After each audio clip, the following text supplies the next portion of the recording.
ꯌꯥꯝꯅ ꯅꯨꯡꯉꯥꯏꯇꯕ ꯄꯥꯎ ꯑꯃ ꯃꯩꯇꯩ ꯈꯨꯟꯖꯥ ꯑꯃ ꯀꯨꯀꯤꯒꯤ ꯈꯨꯜꯂꯣꯝꯗ ꯆꯪꯈꯤꯕꯗꯒꯤ ꯊꯤꯕ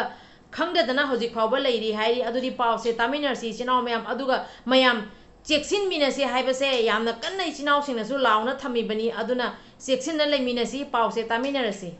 ꯀꯨꯀꯤ ꯈꯨꯜꯗ ꯆꯪꯈꯤꯕ ꯑꯃ ꯊꯤꯕ ꯈꯪꯈꯤꯗ꯭ꯔꯦ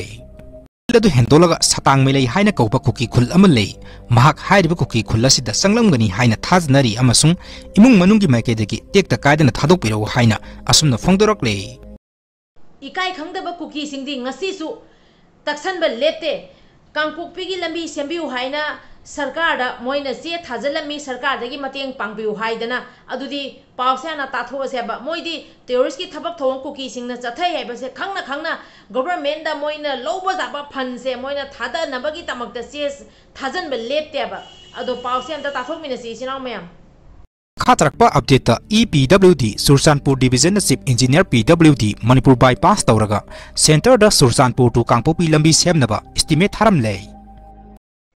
लेंगासिबु कुकीना पानबगी मतो मोंगदा चथरिबा असिगुम्बा कुकीगी थवोंगसे अमता येंगमिनसी अदुगा लेरिबा लेंगाकना कुकीगी मथक्ता अथुबा मतमदा मियेंग चंगजनबिरगा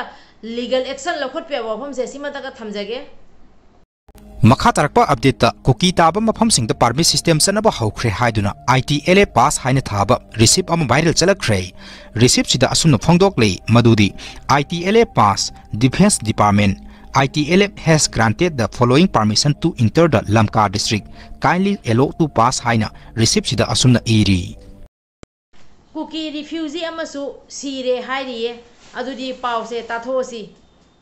The Kuki masa ama Airtel fiber sembada electric na singbadagi sikre hairi maming na Bongolian Elias Gaulian Bongnam Mahak Sursanpur district ki Bongmaldagi ni hairi.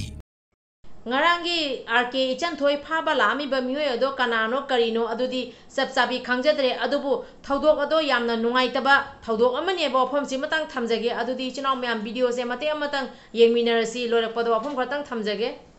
ngarang numidang pung tara tarakpa matamda masak maming khangdaba nupi yauna nupa kharaga loinana khulai paiduna laglaga RK ichan thoibu magi dukandagi gun point phana ba honaram le hairi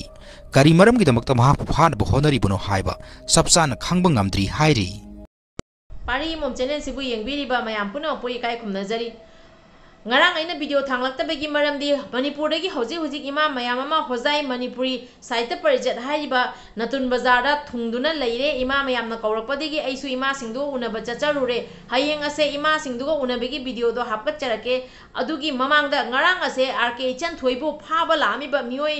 सिंगदो कना कनानो करिनो आइसु सबसाबी खंगजदे तौतबो हाइजगदबदी इचन थोइगी मफमदा वरोबा लेबा तारगसु इचन थोइना ngasi जवावदा अरानबा थबक चथागिबा लेबा तारगसु एखोइ मैतै मसा अमा ओइना इचन थोइना लालिबसे करिनो फजना फमिनरगा महाको भाग तहानबा जाय अदुगा करिन ममाना सोइरमबा तारगसु करिनो आइदा फजना फमिनबा जाय अदुमाइना फाबा लाकपसिदी अखोइजु खजितंग थमोइसे खंगनिंगबा वाहंग अमा पोइ करिगी तमक्ति इचन थोइबिबो फाबा लाअम्बनो हाइना ngasi जवावदा इचन थोइबिना लैबाकी थोलकपा इरांग खुदिमक्ता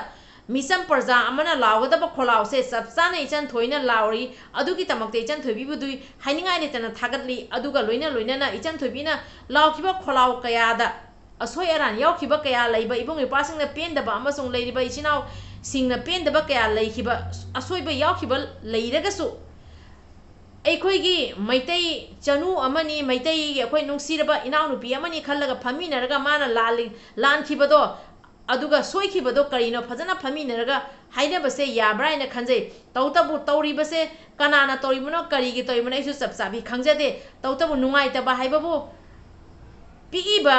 नुपी मसा अमना ngasi लैबाकी थोइबा इरांग असिदा लावदबा खोलाउसे यामना थौना फना लावरी अदुगा थोइबा लान असिदा सबसाबी मासु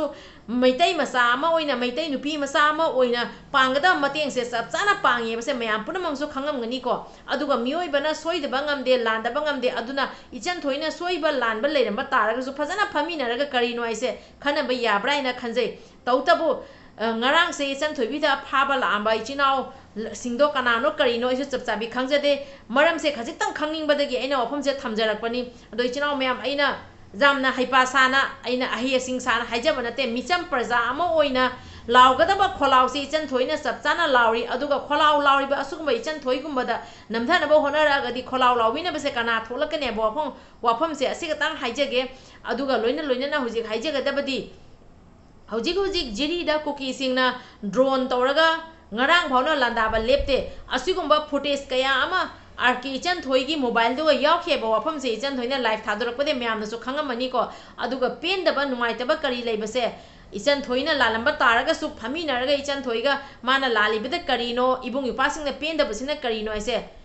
amtang phajana phami naraga waise sahanjaningi aikoi su khangningi karigino ichan thoide asumana thabak tormi base haibase sigi tamakta ina si wafam kharse thamjarakpani ichanau mayam aduga loina huji haijagadabadi leibak se aduki matik wari bani iramdam se aduki matik wari bani chinau sing aduna ekhoi gi machin tumraba athauba kaya bo namthana ba hona ba se hona bi ganu haiba pham sintang thamjage do chinau mayam pen da ba kya leiraga su amada soikiba kya leiraga su ekhoi masen se amatani haibana leminaraga amana amabu ngakpiraga asoiba kya leiraga su ngakminaraga apun boine lemine se wafam se simatang thamjage chinau mayam ado hayeng se ai video fajaba ama puraga lakchage ngasidi video se yam sangna ngangja roige video siga soiran yaukhiba kya leiraga su ngakpi waina yengbiriba mayam punamaki famda pari mom channel na ikok nonjari aduga amuka so haijege ngarangi ichan thoigi thodok ase ekhoi mayam su yamna khangningi kari gi tamakte ichan thoibi se sumaina phabagi la ami bano aduga mahaki mobile la yauriba adungba footage alwo base kari gi tamakta mobile se pu khibonai bo hangse asimdang khangningi ko chumnagi asum mahak se phabala amira natragana mana soibadagi phabala amira kidnap to bala ira kari maram gira base achoba wahang ama oi badaina wafam se khatang thamjarakpani chinau mayam ado amaka so haijage video se asoira yakhiba kya lare se ngakpi waina pari mom channel na yengbiri ma mayam puno gi famda ikok nonjari kanglei pakna yai phare ibodo pakhang mana yai phare